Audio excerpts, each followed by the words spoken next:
欢迎来到新闻频道。当您订阅频道时，演员们会很高兴。赵露思透明衬衫引爆全网，从甜妹到性感尤物，内衣吊带意外抢镜，身材好好。赵露思又上热搜了，这次不是因为新剧，也不是因为绯闻，居然是因为一件衬衫。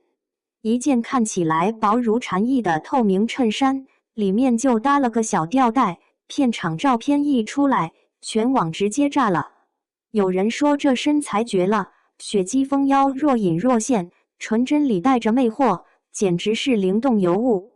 可另一边，吐槽声也铺天盖地，觉得这风格突变太猛了，从甜妹直接跳到性感，是不是有点擦边的苗头？这讨论度比他那部转型演恶女的《许我要演》开播时炒得还凶。其实吧，赵露思这透明衬衫风波根本不是突然冒出来的。你仔细看看她这2年走过的路，简直就是一部甜妹的叛逆成长史，每一步都踩在争议点上。还记得她当初怎么火的吗？传闻中的陈芊芊星汉灿烂，一张圆圆的脸，笑起来眼睛弯弯，全网都叫她甜妹天花板。但这个标签贴久了，就成了紧箍咒。她演偷偷藏不住里10几岁的高中生，就被骂惨了。网友说她脸部过于饱满，声音是夹子音，强行装嫩，跟角色年龄不符，甚至有人说她一人毁了整部剧。你看，想待在舒适区里，观众也不答应啊。所以他开始变了，或者说是不得不变。2024年在澳门参加活动，他尝试了烟熏妆和性感风的衣服，结果被网友吐槽造型翻车严重，近30万人点赞那条说他暴露身材短板、精修和生图差距大的评论。那时候大家觉得他硬凹不合适，但赵露思好像铁了心要撕掉甜妹标签。到了2025年，她直接来了个大的，在《许我要演》里演了个野心勃勃、心机深沉的恶女许妍。为了这个角色，她提前减重6公斤，剧里换了超过230套衣服，每套都精致的像要去走红毯，被说用力过猛。这部剧评价2极分化。黑粉说他演技尴尬，和男主没 CP 感，粉丝却夸他突破自我，演技进步。不管怎么说，他确实用行动告诉大家，他不想只当甜妹了。转型的阵痛不止在戏里。2025年底，腾讯星光大赏，他因为穿了一件2016年的旧款礼服走红毯，被全网猜测是不是得罪了品牌。团队摆烂。后来他在直播里轻描淡写的说衣服有 BUG 是肯定的，但没细说，反而安慰粉丝别吵架。让人心疼的是，他无意中透露自己脑波检测显示大脑状态低落，整个人清瘦了不少，把健康放在了第一位，工作节奏也慢了下来。那段时间，他甚至因为免疫系统问题严重到需要坐轮椅。等他再出现时，感觉整个人气质都变了。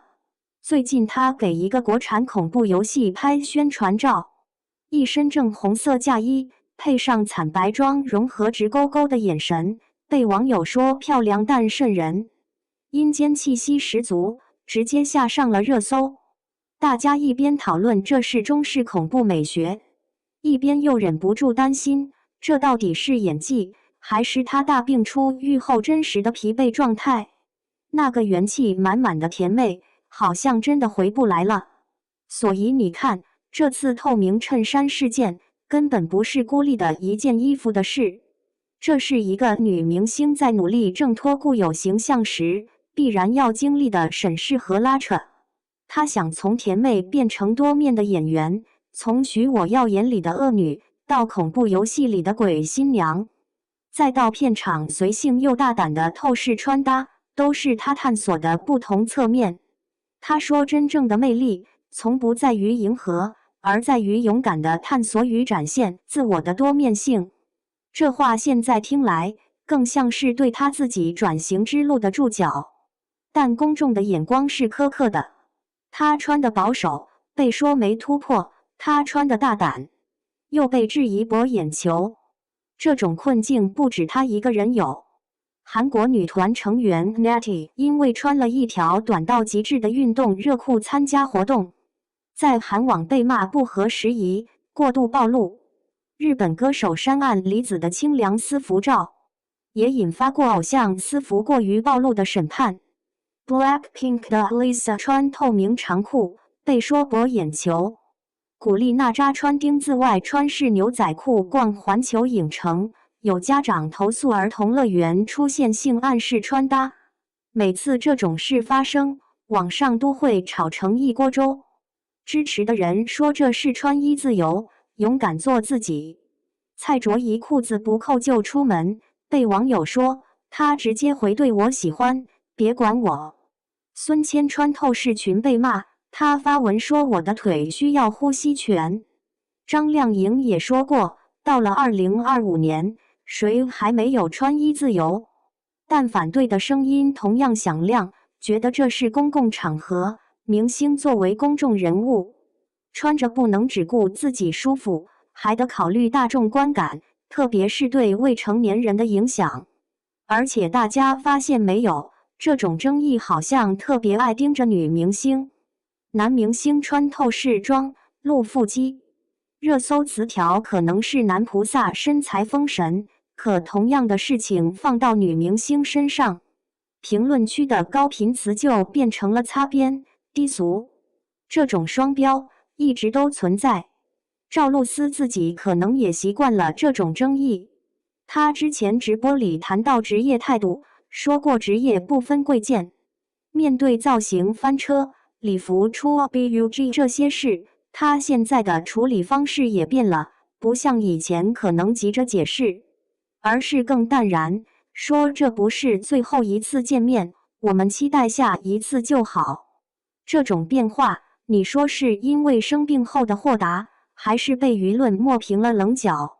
说到底，赵露思这件透明衬衫就像一面镜子，照出了好多东西，照出了一个95后小花在激烈竞争里想要转型的焦虑和尝试，照出了公众对女明星形象永远在变的苛刻要求，也照出了那个老生常谈却永远无解的问题：个人的穿衣自由和公众认为的得体之间，那条线到底该画在哪儿？